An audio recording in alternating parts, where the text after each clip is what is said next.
Hello বন্ধুরা, আমি হাসনাত। তোমরা দেখছো আমার channel math tricks by Hasnat. বন্ধুরা, আজকে আমরা ডাব্লিউবিপি পুলিশ কনস্টেবল 2016তে যে কোশ্চেনগুলো এসেছিল তার সমস্ত ম্যাথগুলো নিয়ে আজকে আলোচনা করব। এগুলো প্রিভিয়াস ইয়ার কোশ্চেন সিরিজ চলছে। তো অলরেডি আমি 2013 এবং 2015 যে কোশ্চেনগুলো এসেছিল সেগুলো সমাধান করেছি। নিচে ডিসক্রিপশন বক্স চেক করো, দেখবে তুমি দুটি লিঙ্ক সেখানে পেয়ে যাবে। ওকে, তো আজকে 2016তে যে কোশ্চেনগুলো এসছে সেগুলো সমাধান করব। তো চলো শুরু করে আজকে ক্লাস। শুরু করার আগে বলবো, তোমরা যদি অঙ্ক শিখতে চাও চ্যাপ্টার ধরে ধরে আমার সঙ্গে, তাহলে অবশ্যই এই নাম্বারে যোগাযোগ করে নিও। এখানে আমি তোমাদেরকে চ্যাপ্টার ধরে ধরে অঙ্ক শেখাই। তো অঙ্ক যদি শিখতে চাও এবং আমার মতো অ্যান্সার বের করতে চাও, তাহলে অবশ্যই আমার সঙ্গে যোগাযোগ করে নিও। দেখো, প্রথম প্রশ্ন এরকম ছিল যে 6 সেমি ব্যাসার্ধ বিশিষ্ট একটি তামার গোলককে গলিয়ে 2 সেমি ব্যাসার্ধ বিশিষ্ট কয়টি গোলক তৈরি করা যাবে।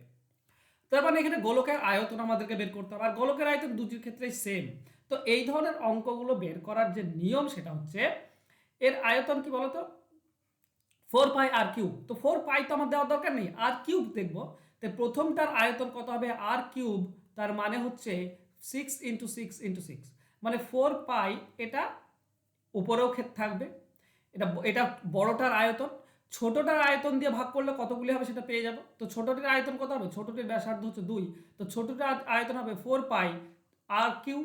আর কিউব মানে 2 এর কিউব। তো এটার দাম নেই, ঠিক আছে, তাই আমরা এগুলো নিই না। আমরা শর্টকাটে কি করি, এখানে 6 বলেছে, 6 ব্যাসার্ধ বড়টা আর 2 ব্যাসার্ধ ছোটটা। তাহলে আমরা কি করি, উপরে 6 এর কিউব আর নিচে 2 এর কিউব, বাস করে দিলেই আমরা অ্যান্সার পাই। তো 6 এর কিউব মানে 3টি 6 গুণ, আর 2 এর কিউব মানে 3টি 2 গুণ। এখন 2 এর সঙ্গে 6 কাটলে তুমি পাবে 3, 2 দিয়ে 6 কাটলে পাবে 3, 2 দিয়ে 6 কাটলে 3। তো 3টে 3, তার মানে হচ্ছে 27। 3টে 3 গুণ করলে 27 হয়। অ্যান্সার হবে অপশন এ। বোঝা গেল? চলো যাবো আমরা নেক্সট কোশ্চেনে। পরবর্তী বলেছে 0.5%কে দশমিকে পরিণত করলে কি হবে। দেখো, 0.5 আছে কিন্তু এটা পার্সেন্টেজ আছে। পার্সেন্টেজ তুললেই নিচে 100 হয়ে যায়। মানে 0.5% মানে হচ্ছে 0.5 ÷ 100। এখন নিচে দেখো 100 আছে, নিচে 100 থাকলে দশমিক ঘর আরও বেশি বাঁ দিকে সরে যাবে। মানে 5 আছে, এখানে দশমিক না হলে আরও দুটি ঘর সরে যাবে, তারপর দশমিক হবে। তার মানে 0.005 আমাদের অ্যান্সার হবে। 0.005 অপশন এ তে রয়েছে। তো অপশন এ হয়ে যাবে সঠিক উত্তর। চলো যাবো আমরা নেক্সট কোশ্চেনে। 10 বছর আগে বাবার বয়স ছেলের বয়সের 3 গুণ ছিল। 10 বছর পর বাবার বয়স ছেলের বয়সের দ্বিগুণ হবে। বাবা ও ছেলের বর্তমান বয়সের অনুপাত কত। দেখো, 10 বছর আগে আর 10 বছর পর বলেছে, ভালো করে বোঝো। পিতা ছিল 3 গুণ 10 বছর আগে, আর পুত্র ছিল 1 গুণ। আর 10 বছর পরে, এটা 10 বছর আগেকার গল্প, 10 বছর পরে কি হবে, 10 বছর পরে হচ্ছে দ্বিগুণ, পিতা 2 আর পুত্র 1। তো এখানে 20 বছরের পার্থক্য আছে। এখান থেকে 10 বছর আগে, এখান থেকে 10 বছর পরে 20 বছরের পার্থক্য। এখানে 1 কমেছে, এখানে 1 সমান আছে। এরকম করলে তো হবে না। এগুলো আমরা করি কি না, এই দুটির পার্থক্য, উপর দুটির পার্থক্য হচ্ছে 2, সেটা নিচে গুণ করি। আর নিচের দুটির পার্থক্য হচ্ছে 1, সেটা উপরে গুণ করি। তাহলে আমরা নতুন পাই। দেখো ভালো করে বোঝো, 1 গুণ করলে আমরা এটা পাবো 3:1। আর এখানে 2 গুণ করলে আমরা কি পাবো, 4:2। এবার দেখো, 3 থেকে 4 1 বেড়েছে, 1 থেকে 2 1 বেড়েছে। তাহলে 1 মানেই হচ্ছে 20 বছর। কেন 20 বছর বলো তো, 10 বছর আগে আর 10 বছর পর 20 বছর ডিফারেন্স। 1 মানে যদি 20 বছর হয়, তাহলে 10 বছর আগে পরে কত ছিল দেখে নাও। 4 মানে 4 20 80 বছর, আর 2 20 40 বছর। এটা 10 বছর পরের বয়স। 10 বছর পরে যদি এটা হয়, তাহলে বর্তমান কত, 10 বছর কমে যাবে, মানে বর্তমান হবে 70 আর 30। এটা হচ্ছে আমাদের অ্যান্সার। আচ্ছা, অনুপাত চেয়েছে, 0 0 করে দাও। ওকে, মানে 7:3, 7:3। এটাই হচ্ছে অনুপাত। অ্যান্সার হবে অপশন এ। দেখো, এটা 20 বছর, তো মাঝেরটা বর্তমান, ঠিক আছে। এদিকে 10 বছরের পার্থক্য, এটা 10 বছরের পার্থক্য। 1 মানে যদি 20 হয়, তো এটাও করতে পারতে 60। 10 বছর আগে বাবা ছিল 60, আর 1 মানে 20, ছেলে ছিল 20। এটা 10 বছর আগের বয়স, বর্তমান মানে 10 বছর যোগ করতে হবে। তার মানে 60 হয়ে যাবে 70, আর 20 হয়ে যাবে 30। মানে অনুপাত হবে 7:3। যেভাবে করবে তুমি পাবে এটাই। ওকে, চলো যাবো আমরা নেক্সট কোয়েশ্চেনে। একজন মা এবং তার 6 সন্তানের বয়সের গড় হচ্ছে 12 বছর। মার বয়স বাদ দিলে ওই গড় 5 বছর কমে যায়। মার বয়স কত। দেখো, কি আছে, মা আছে আর 6 জন ছেলে আছে। 6 জন ছেলে, টোটাল বয়স কত, গড় হচ্ছে 12। তো 7 জন এখানে, মা আর 6 জন ছেলে 7 জন। 7 জনে যদি গড় 12 হয়, তো 12 7 84 হচ্ছে টোটাল। এখন বলেছে ছেলেদের বয়স, মাটা বাদ দিলে ছেলেদের বয়স কি হয়, 6 জন ছেলে, এদের টোটাল বয়স কত হবে? 6 জন ছেলের 5 বছর গড় কমে যাবে, মানে 12 ছিল, 5 কমিয়ে দাও 7 হবে। তো 6 জনের 7 বছর হলে 7 6 42 বছর। বিয়োগ করে দাও। যদি ছেলে 6টি বিয়োগ করে দিই আমরা, তাহলে শুধু মা পড়ে থাকে, আর এখানে 84 থেকে 42 বিয়োগ করলে 42 থাকে। তো মায়ের বয়স 42 বছর, অপশন ডি হবে সঠিক উত্তর। চলো যাবো আমরা নেক্সট কোশ্চেনে। একটি আয়তক্ষেত্রের প্রস্থ 5 সেমি এবং কর্ণ 13 সেমি হলে পরিসীমা কত? দেখো, আমরা যদি একটা আয়তক্ষেত্র আঁকি এইভাবে, এর প্রস্থ 5 বলা আছে আর কর্ণ বলা আছে 13, তার মানে এটা তো অবশ্যই সমকোণী ত্রিভুজ, তাই না? এই ত্রিভুজ কল্পনা করলে সমকোণী ত্রিভুজ হবে, আয়তক্ষেত্রের প্রত্যেকটি কোণ 90 ডিগ্রি হয়, তাহলে 13 5 মানে এটা 12 হবে। ওকে, ভূমি বের করার নিয়ম তোমরা নিশ্চয়ই জানো। ভূমি বের করার নিয়ম হচ্ছে রুট অতিভুজ স্কোয়ার মাইনাস লম্ব স্কোয়ার। তার মানে রুট কত হবে? 169 থেকে 25 বিয়োগ 144, তার মানে 12, মানে ভূমি হচ্ছে 12। তাহলে দৈর্ঘ্য 12 আর প্রস্থ হচ্ছে 5, তাহলে পরিসীমা কত হয়? পরিসীমা হয় 2 ইন্টু দৈর্ঘ্য প্লাস প্রস্থ, তার মানে 2 ইন্টু 17 অর্থাৎ 34। এটা হবে আমাদের অ্যান্সার। অ্যান্সার হবে অপশন এ। চলো যাবো আমরা নেক্সট কোশ্চেনে। একজন লোকের কিছু মুরগি এবং কয়েকটি গরু ছিল। যদি তাদের মাথার মোট সংখ্যা 48 এবং পায়ের মোট সংখ্যা 140 হয়, তবে লোকটির কাছে কয়টি মুরগি আছে? দেখো, মুরগি মানে হচ্ছে 2 পা, মুরগি মানে হচ্ছে 2 পা। তো 2 পার একটা ফর্মুলা রয়েছে, কি না, মাথাকে দ্বিগুণ করে দাও, 2 head minus leg divided by 2। মাথার দ্বিগুণ আর সেখান থেকে পায়ের অর্ধেক বিয়োগ, মাথা দ্বিগুণ করে দাও, মানে 2 ইন্টু 48 মাইনাস 140 ডিভাইডেড বাই 2, তার মানে এখানে পাবে 96 মাইনাস 70, তার মানে হচ্ছে 26টি। অ্যান্সার হবে অপশন সি 26। নর্মাল তুমি করতে পারো, 4 পা বিশিষ্টটাও বলে দিই এখানে, ঠিক আছে? দেখো, 26টি যদি এটা হয়, তাহলে বাকি কত? বাকি 22টি হবে ছাগল, গরু। 22টি গরু কি করে পাবে? এই 4 পা বিশিষ্ট গরু তো 4টি করে পা থাকে, তো 4 পাদের নিয়ম কি? 4 পায়ের নিয়ম হচ্ছে leg leg by 2 minus head, ঠিক আছে? পাকে 2 দিয়ে ভাগ, সেখান থেকে মাথা বিয়োগ। তো পাকে 2 দিয়ে ভাগ করো, মানে 140কে 2 দিয়ে ভাগ করলে 70, সেখান থেকে মাথা মানে 48 বিয়োগ, তো 70 থেকে 48 বিয়োগ করলে 22। তো যে কোনো খুশি তুমি বের করতে পারো, শর্টকাট নিয়ম এগুলো মুখস্থ করা দরকার, কারণ তুমি কম্পিটিটিভ এক্সামের জন্য প্রিপারেশন নিচ্ছ। এমন নয় যে ক্লাস 9 10-এ পড়ছো। তুমি যেহেতু প্রতিযোগিতামূলক পরীক্ষা, চাকরির পরীক্ষার জন্য তুমি খাটাখাটি করছো, তো এগুলো তোমাদের মনে রাখা উচিত। তুমি যদি বলো মনে রাখবো কী করে এত সূত্র, তাহলে ছেড়ে দাও প্রিপারেশন, তাহলে তো লাভ নেই। মানে যুদ্ধের আগেই যদি হার মেনে নাও, তাহলে তো আর তোমাকে বুঝিয়ে লাভ নেই, তাই না? মুখস্থ করো। আমি আর মুখস্থ আছে, তো তোমার কেন থাকবে না?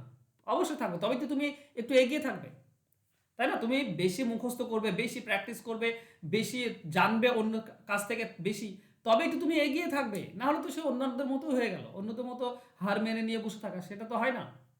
তাহলে তোমার আর তাদের মধ্যে পার্থক্য কী? তো মুখস্থ করো, প্র্যাকটিস করো। একটি অটোরিক্সা 40 কিলোমিটার প্রতি ঘন্টা গতিবেগে 2 ঘন্টা 40 মিনিট চলেছে। যদি সে গন্তব্যে আরও 1 ঘন্টা পরে পৌঁছায়, তাহলে মোট কত দূরত্ব যাবে? দেখো, 1 ঘন্টায় 40 কিলোমিটার যায়, এখন 2 ঘন্টা 30 মিনিট অলরেডি চলেছে, এখনও 1 ঘন্টা টাইম লাগছে, মানে মোট 3.5 ঘন্টা লাগছে। 3 ঘন্টা 30 মিনিট মানে 3.5 ঘন্টা, তাহলে 1 ঘন্টায় যদি 40 হয়, 3.5 ঘন্টায় কত? 3.5 দিয়ে গুণ করে দাও। 3 কুড়ি 120, 3 40 120 আর 20 মানে 140, গুণ করে 140 পাবে। 3 দিয়ে গুণ করলে 120, আর হাফের সঙ্গে 40 গুণ করলে 20 হয়, তাহলে 140 কিলোমিটার। অ্যান্সার হবে অপশন বি। চলে যাবো নেক্সট কোশ্চেনে। একটি পাম্প একটি ট্যাঙ্কে 2 ঘন্টায় জলপূর্ণ করতে পারে। ট্যাঙ্কে একটি ফুটো থাকার জন্য সেটিকে পূর্ণ করতে পাম্পটির 2.1 ঘন্টা সময় লাগে। জলপূর্ণ ট্যাঙ্কটি কত সময় ট্যাঙ্কটি খালি করবে? খুব সাধারণভাবে ভাবো, যখন ট্যাঙ্কটি একা চলছে তখন 2 ঘন্টায় পূর্ণ করতে পারে, কিন্তু যখন দুটিই চলে, মানে যেটা পূর্ণ করছে আর যেটা ছিদ্র আছে, এই দুটিই চললে কত লাগে? 2.1 ঘন্টা। 2.1 মানে হচ্ছে 2 3 6 7, 7 ঘন্টা। এখান থেকে আমরা একটা সূত্র জানি, ঠিক আছে? পড়েছো? একত্রে আর একজন যদি হয়, তো আর একজন করতে কত সময় লাগবে? আর একজন মানে বি, যেটা বলা নেই, সেটা হবে উপরে এক্স আর ওয়াই গুণ হবে, এক্স ওয়াই উপরে গুণ হবে, নিচে এক্স ওয়াইয়ের পার্থক্য হয়, ঠিক আছে? এক্স ওয়াইয়ের পার্থক্য, তো এখানে 7/3টা বেশি, 7/3 তুমি করতে পারো 2.1 তাতে কী হবে? তুমি সহজে পেয়ে যাবে 2 × 1 = 3 - 2, এটা হচ্ছে এ বি আর এটা হচ্ছে ই। ঠিক আছে, এটা জাস্ট আমি 7/3 লিখলাম না, 2 × 1 = 3 লিখলাম। কেন লিখলাম এখানটা ভালো করে বোঝো। দেখো উপরটা তুমি পাবে 14/3, আর নিচেরটা কি পাচ্ছ 2 × 1 = 3 থেকে 2 বাদ দিলে 1/3 থাকে। এই 1/3টা সহজে বের করার জন্য এটা করলাম।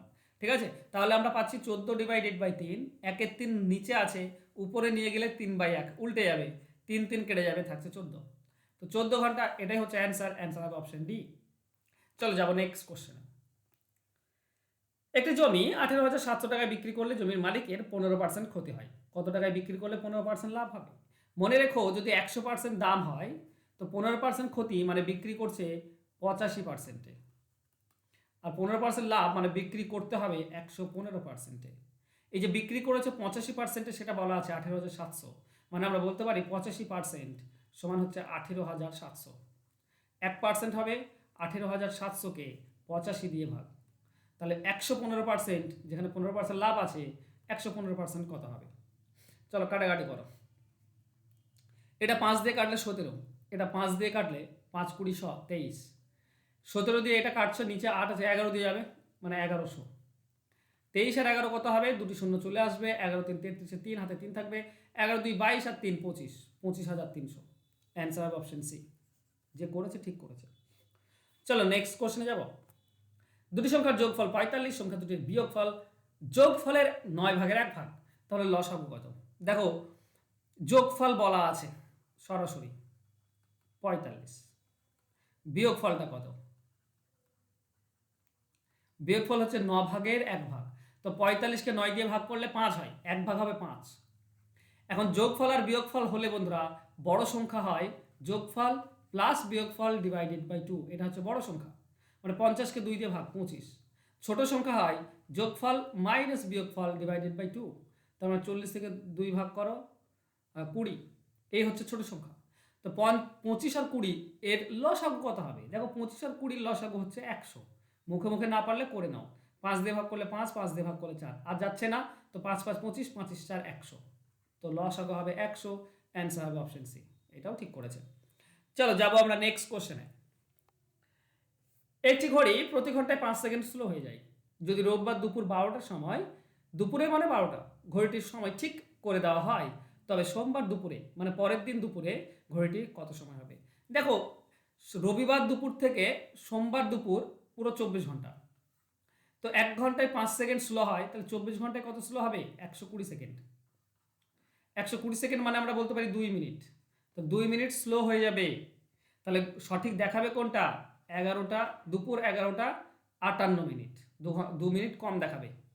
ঠিক আছে, 11টা 58 মিনিট, তো সরি অপশন বি নয়, অপশন ডি হবে সঠিক উত্তর। ঠিক আছে, এ এম 11টা 58, সকাল 11টা 58। ঠিক আছে, তো এ এম অপশন ডি হবে সঠিক উত্তর। চলো যাবো নেক্সট কোশ্চেনে। একটি ত্রিভুজের বাহুগুলির অনুপাত 7 9 12, যদি সবচেয়ে বড় এবং ছোট বাহুর অন্তর 15 হয়, তাহলে বড় বাহুর দৈর্ঘ্য কত? দেখো সব থেকে ছোট 7 আর বড় হচ্ছে 12, এর মধ্যে পার্থক্য হচ্ছে 5, আর এখানে পার্থক্য বলেছে 15 সেমি, তার মানে 5 মানেই হচ্ছে 15 সেমি। আমাকে বলেছে বড় বাহু, বড় হচ্ছে 12, 12 কত? 5 মানে 15, তাহলে 1 মানে হবে 3, 1 মানে 3, তাহলে 12 মানে কত হবে? 12 মানে হবে 36, এটা হবে অ্যান্সার। অ্যান্সার হবে অপশন ডি। চলো যাবো নেক্সট কোশ্চেনে। 630টি জিনিস এক্স ওয়াই এবং জেড এর মধ্যে এমনভাবে ভাগ করে দেওয়া হলো যে এক্স ওয়াই এর 3 গুণ আর ওয়াই জেড এর 5 গুণ জিনিস পেল। এক্স কতগুলি পাবে? দেখো 3 জন আছে, এক্স ওয়াই আর জেড। জেড থেকে শুরু করব। জেড জেড যদি এক্স হয় তাহলে ওয়াই জেড এর 5 গুণ, তাহলে জেড এর 5 গুণ হচ্ছে ওয়াই, আর এক্স ওয়াই এর 3 গুণ, তো ওয়াই হচ্ছে 5x এর 3 গুণ হবে 15x। এই তিনটি যোগ করলে আমরা 21x পাই। এই 21x হচ্ছে টোটাল 630, 21 দিয়ে 630 কাটো, 30 পাচ্ছ, তাহলে এক্স এর ভ্যালু হচ্ছে 30, তাই না? এক্স এর ভ্যালু 30, তাহলে সব এক্স পেয়েছে 15x, তার মানে 15 × 30, তো 15 3 45 মানে 450টি, একাই পেয়েছে 450টি। অ্যান্সার হবে অপশন সি। ক্লিয়ার সকলে? চলো যাবো আমরা নেক্সট কোশ্চেন। y সমান হচ্ছে 3x প্লাস 12 আর y এর মান 5, তাহলে x এর মান কত? দেখো 3x প্লাস 12 মানে হচ্ছে y, মানে আমরা বলতে পারি 3x প্লাস 12 সমান হচ্ছে ওয়াই, ওয়াইয়ের মান 5 বসিয়ে দাও। ঠিক আছে, তাহলে 3x এর মান কত হবে বন্ধুরা? 12 এদিকে গেলে মাইনাস হয়ে যায়, তো -7, তাহলে x এর মান হবে -7/3। কোথায় আছে? অপশন ডিতে আছে, -7/3। চলো যাব নেক্সট কোশ্চেনে। বলা হয়েছে যদি একটি নাম্বারকে 10 কমিয়ে তারপর 10 বাড়ানো হয় তাহলে নাম্বারটি অবশ্যই 1 কমবে, এটা আমরা বারবার জানি। -x² ডিভাইডেড বাই 100% করলেই হয়ে যায়। তার মানে -x এর মান 10, 10 এর স্কোয়ার, আচ্ছা 10 এর স্কোয়ার মানে 100, আর নিচে হবে 100, তার -1%। এটা হবে অ্যান্সার। এছাড়াও তুমি এভাবে ভাবতে পারো যে প্রথমে সংখ্যাটি ছিল 100, এখন 10% যদি কমে যায় তো হয়ে যাবে 90, 10 কমে গেল, তারপর আবার 10% বাড়ানো হলো, মানে 90 এর 10% মানে 9 হয়, তো 9 যদি বাড়াও তো 99 হয়ে যাবে। প্রথমে 100 10% 10 কমলো, আর পরে 90 এর 10% 9 বাড়লো, তাহলে হয়ে গেল 99। তাহলে আলটিমেট 100 ছিল, 99 হলো, 1 কমে গেল, 1 কমে গেল, অ্যান্সার হবে অপশন এ। নেক্সট কোশ্চেন বলা হয়েছে নিচের অঙ্কটির মান নির্ণয় করো। দেখো বলা আছে √81 × 3, তার মানে 9 × 3, মাইনাস এখানে √16 × 4, মানে √16 মানে 4, 4 × 4, আর নিচে √16 × 4 মানে 4 × 4, মাইনাস এটা √81 × 3, 81 মানে 9, 9 × 3। উপরে কি পাচ্ছি? 27 থেকে 16 বিয়োগ, এটা 3 9 27, এটা 4 4 16, 27 থেকে 16 বিয়োগ করে দাও 11 পাবে, 27 থেকে 16 বিয়োগ করলে 11। নিচে কি হবে? 16 থেকে -27, আচ্ছা এখানে মাইনাস আছে তো মাইনাস বসবে বেশিটা, 27 থেকে 16 বিয়োগ করলেও 11 হয়, তো কাটাকাটি করলে কি হচ্ছে? -1, -1, অ্যান্সার হবে অপশন ডি। উপর নিচে কেটে যাচ্ছে 1, কিন্তু মাইনাস আছে তাই -1 হবে। চলো নেক্সট কোশ্চেন। আচ্ছা এগুলো ছিল মাত্র 16টি কোশ্চেন অঙ্ক ছিল, ঠিক আছে। 60টি ছিল কোশ্চেন ছিল, 90 নম্বরে ছিল 2016-তে, ঠিক আছে। 60টি মাত্র কোশ্চেন ছিল, 90 নম্বরের কোশ্চেন, পার কোশ্চেন 1.5 নম্বর করেছিল। ওকে, তো 16টি কোশ্চেন।